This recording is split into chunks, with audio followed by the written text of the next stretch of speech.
Alam mo ba na marami pa ring pamilya ang hirap pa ring bumili ng gamot dahil sa taas ng presyo? Minsan kahit simpleng maintenance meds na papabayaan kasi hindi kaya ng budget.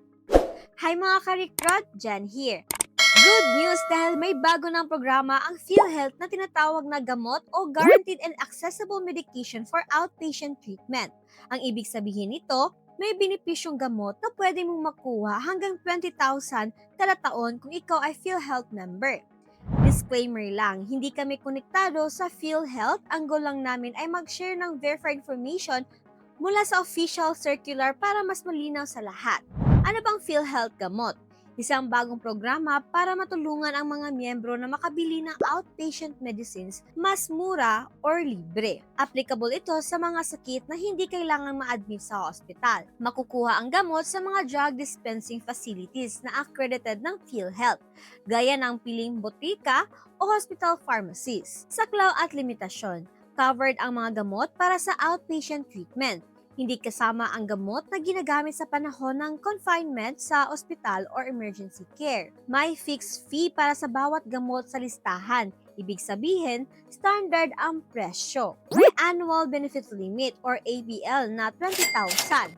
Ito ang maximum na halaga ng gamot na sasagutin ng PhilHealth sa loob ng isang taon. Paano ba makaka-avail? Siyempre, kailangan active at register sa PhilHealth member. Mapakonsulta sa licensed doctor para sa reseta.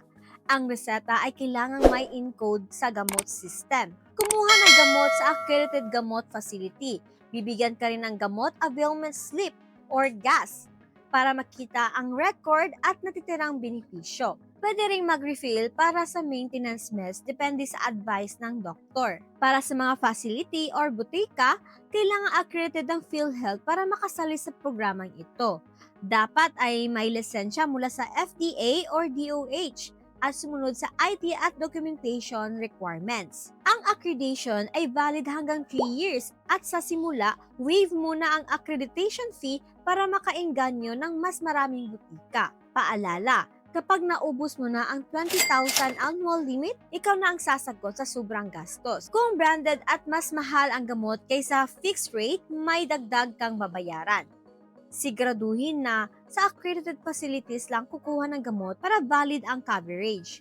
Huwag basta-basta magtiwala sa mga nag-aalok ng PhilHealth gamot pero may bayad or hindi malinaw ang proseso. So ayan nga mga ka-record, malaking tulong ang PhilHealth Gamot program para sa mga Pilipino.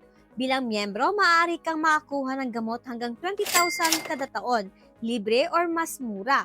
Basta dumaan ka sa tamang proseso at accredited na butika. Kung ikaw or pamilya mo ay may maintenance or madalas magpa-outpatient check-up, siguraduhin na alam ninyo ang programang ito para makatipid ka. Kung may tanong ka pa, i-comment mo lang sa baba at para sa iba pang health at job updates, huwag kalimutang i-like, share at subscribe. Maraming salamat! Stay healthy mga karikrod!